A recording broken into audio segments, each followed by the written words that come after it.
अस्सलाम वालेकुम। आज के लेक्चर में हमारे पास वेरी इंपॉर्टेंट टॉपिक है, क्वेश्चन भी आप इसको कह सकते हैं, वेरी इंपॉर्टेंट क्वेश्चन है। 7.2 एक्सरसाइज हम पढ़ रहे हैं। तो 7.1 हमने पढ़ ली थी, बेसिक इंट्रोडक्शन टू ट्रिग्नोमेट्री हम पढ़ रहे हैं। तो इसमें यह है कि जो ट्रिग्नोमेट्री से रिलेटेड जो बेसिक कंसेप्ट है वो हमने इनिशियल स्टेज पे हमने उसको एक्सप्लेन किया था। तो आज हमारे पास 7.2 का क्वेश्चन नंबर 5 है इस लेक्चर में। तो देखेंगे हम कि इसमें क्या करें। कहता है इन अ सर्कल ऑफ रेडियस, ठीक है। एक फर्ज करते हैं आपके पास सर्कल होता है, ये थोड़ा सा मैं आपको बता देता हूँ, ये सर्कल है। ये सर्कल तो नहीं है लेकिन ये एग्जांपल के लिए ये बिल्कुल इस तरह होता है कि इसका सेंटर से हर पॉइंट पे जो डिस्टेंस होता है वो सेम होता है, तो तब जाके वो सर्कल बनता है, ठीक है। तो कहते हैं इन अ सर्कल, ये फर्ज करते हैं सर्कल ऑफ रेडियस 10 मीटर, ये सेंटर से किसी भी पॉइंट पे जो डिस्टेंस होता है ये रेडियस यानी कि r is equal to radius of the circle होता है, ठीक है। फर्ज करते हैं यहाँ से यहाँ तक है, फर्ज करते हैं यहाँ से यहाँ तक है, ठीक है। तो ये भी 10 सेंटीमीटर, ये 10 मीटर ही होगा, ठीक है। फर्ज करते हैं आप कहीं पे भी इसको ड्रा कर लें तो ये 10 मीटर ही होगा। ये रेडियस होता है यानी कि सेंटर से किसी भी पॉइंट पे जो होते हैं ये है, ये सब ये रेडियस है, ठीक है। उसके बाद कहता है find the distance travelled by a point moving on this circle if the point makes 3.5 revolution, यानी कि अगर पॉइंट एक इसी सर्कल के ऊपर एक मूविंग पॉइंट आपने मालूम करना है तो उसके बारे में कहता है कि कहता है find the distance travel, distance मालूम करना है, ठीक है। यानी कि हमने दूसरे लफ्ज़ों में आप कह सकते हैं स्मॉल डी को भी से भी हम इसको डिस्टेंस शो कर सकते हैं, या अगर हम इन क्वेश्चंस को हिसाब से देखें तो हमने लेंथ मालूम करनी है, ठीक है। यानी कि वो डिस्टेंस की जो लेंथ है वो मालूम करनी है। फाइंड द डिस्टेंस यानी कि लेंथ जो है एल मालूम करनी है, ठीक है।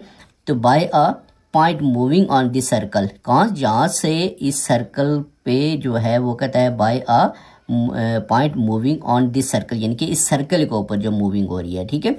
इफ द पॉइंट मेक्स, अगर वो पॉइंट जो है वो मेक कर रहा है 3.5 रेवोल्यूशन, ठीक है। वेरी इंपॉर्टेंट और सिंपल सा है, यानी कि जब आपके पास वो रेवोल्यूशन करेगा तो उसका हमने देखना है कि उसका जो एंगल है वो हमारे पास क्या बनेगा, थीटा जो है वो 3.5 रेवोल्यूशन उसकी होगी, ठीक है। इसको आप थीटा भी कह सकते हैं, जो उसकी हमारे पास जो रेवोल्यूशन होगी उसकी, तो वो एंगल होगा हमारे पास, जो एंगल बन रहा है, ठीक है, थीटा, ठीक है। और रेडियस आपके पास जो है वो 10 जो है वो मीटर है, ठीक है। अब इनको हम लिखेंगे r is equal to 10 metre, radius में अब theta is equal to 3.5 revolution, ये जो एंगल है, और 1 revolution is equal to 2 pi के बराबर होती है, ठीक है। यानी कि आपके पास ये पॉइंट है, इससे एक रेवोल्यूशन जो होती है ये आपके पास क्या होती है, ये 360 डिग्री एंगल बनते हैं, या 2 पाई इसको अगर हम रेडियन में देखें तो, ठीक है।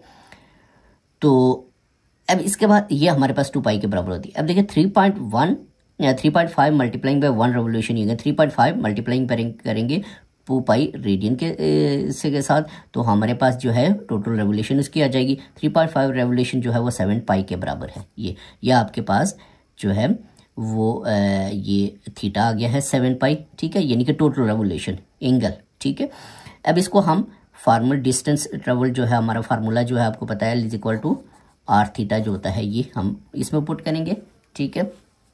तो ये आपके पास आ जाएगा, इस पे जब हम पुट करेंगे तो इसको आप देखेंगे कि ये हमारे पास आ जाएगा L is equal to 10 metre, क्या है आर रेडियस, और 7 पाई थीटा आया है, ठीक है। इनको मल्टीप्लाई करेंगे 7 इंटू 10 70 पाई मीटर जो आपके पास आ जाएगा। पाई की वैल्यू आपको पता है 22/7 होती है, 3.14 होती है, ठीक है। इसको मल्टीप्लाई करेंगे तो हमारे पास 1540/7 मीटर आ जाएगा, तो इसको डिवाइड करेंगे तो 220 मीटर। ये हमारे पास एल जो है, यानी कि जिसको दूसरे लफ्ज़ों में आप कह सकते हैं कि डिस्टेंस ट्रेवल जो है वो आया है, जो उसने कहा था कि डिस्टेंस ट्रेवल मालूम करें।